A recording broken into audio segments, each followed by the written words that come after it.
Nah, kami persilakan berikutnya para jamaah yang sudah siap. Ibu Erma, insya Allah nanti akan dijawab oleh Ustadz Arifin Nugroho. Silakan Ibu Erma.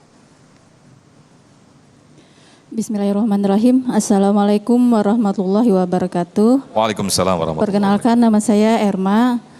Di sini saya menanyakan, jadi di awal dari cerita Ustadz Haikal, bahwa kita dan saya biasanya juga setiap kali kita itu kan berusaha maksimal dulu ya. Setelah kita selesai usaha, kita maksimalkan, sempurnakan, terus kita berdoa gitu.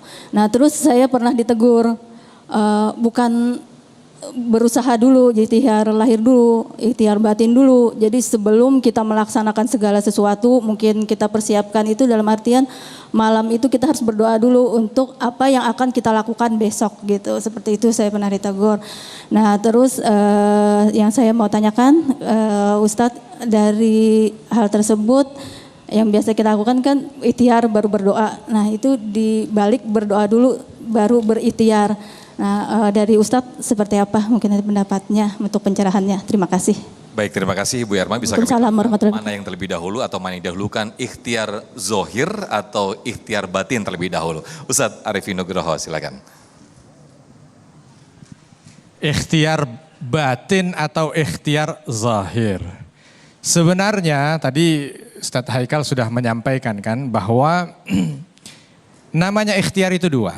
Dan kalau ibu bertanya doa dulu apa ikhtiar dulu, tentu doa ini selalu menjadi senjata. Doa silahul mu'min.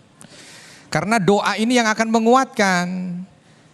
Kalau orang sudah berdoa, maka yang akan Allah kuatkan yang pertama adalah dia diberikan kemampuan hidayah untuk berikhtiar, sabar dengan ikhtiarnya sampai mendapatkan jatah rezekinya yang halal. Ini penting. Karena berapa banyak orang betul sudah ikhtiar tapi tidak sabar dengan ikhtiarnya sehingga yang haram pun karena tergoda akhirnya buru-buru dia ambil. Saya teringat dengan satu kisah juga Kiai. Ini kisah seolah dinisbahkan juga kepada sahabat Ali radhiyallahu anhu. Satu saat ketika beliau itu datang ke rumah beliau, tiba-tiba di luar ada yang mengetuk. Assalamualaikum. Waalaikumsalam. Begitu sahabat Ali keluar ditanya ada apa? Saya orang tidak mampu, butuh sedekah. Ya sebentar. Masuklah ini sahabat Ali.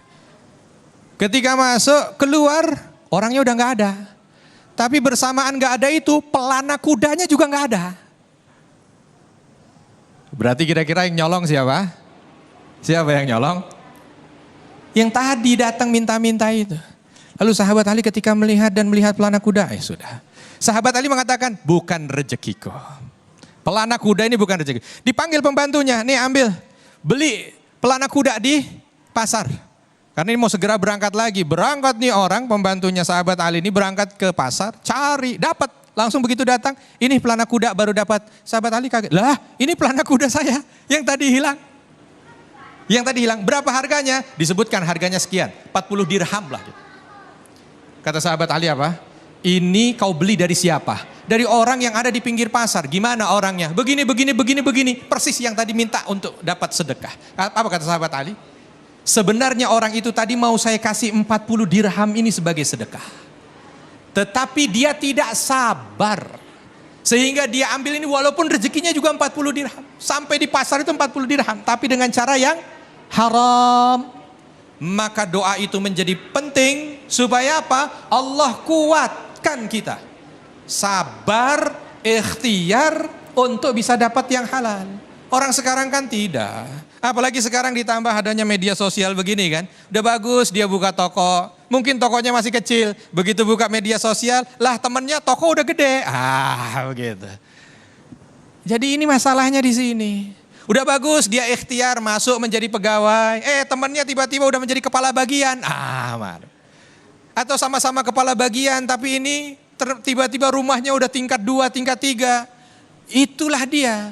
Kadang-kadang kita ini bukan tidak mampu qanaah dengan rezeki tapi tidak mampu melihat orang lain. Itu masalahnya.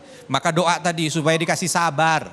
Doa itu fungsinya membuat kita sabar. Tapi juga doa berikutnya membuat kita itu Satu, faham. Habis sabar, sadar. Ya, karena kadang-kadang ada orang itu karena ikhtiar, dia tidak sadar tadi, saya mati-matian kok nggak dapat apa-apa, dia yang cuma duduk-duduk dapat. Berarti nggak sadar bahwa segala sesuatu ini sudah sesuai dengan kemampuan. Maka hati-hati. Kalau kita lihat orang lain, memang cocok di dia, tapi belum tentu cocok di kita. Orang baju aja beda-beda, kalau saya ngelihat Kiai Fikri Haikal pakai baju begitu bagus, terus seolah saya kok kayaknya, kok rezeki saya tertukar ya, harusnya saya pakai itu. Lain ceritanya. Begitu saya pakai udah nggak enak, dilihat juga udah nggak pas. Kenapa? Karena ukuran kita berbeda. Ini baru baju yang 1 lembar, belum yang lain. Makanya kalau kita melihat begitu nggak apa-apa, alhamdulillah. Dia rezekinya begitu, memang inilah kita yang mampunya ini. Maka kalau kita sadar tentang itu, doa itu selain membuat kita sabar, membuat kita sadar. Ya memang segini. Tugas kita berikutnya dari sadar itu mencoba untuk menikmati yang sudah Allah berikan setelah ikhtiar maksimal kita. Karena semuanya sudah diatur.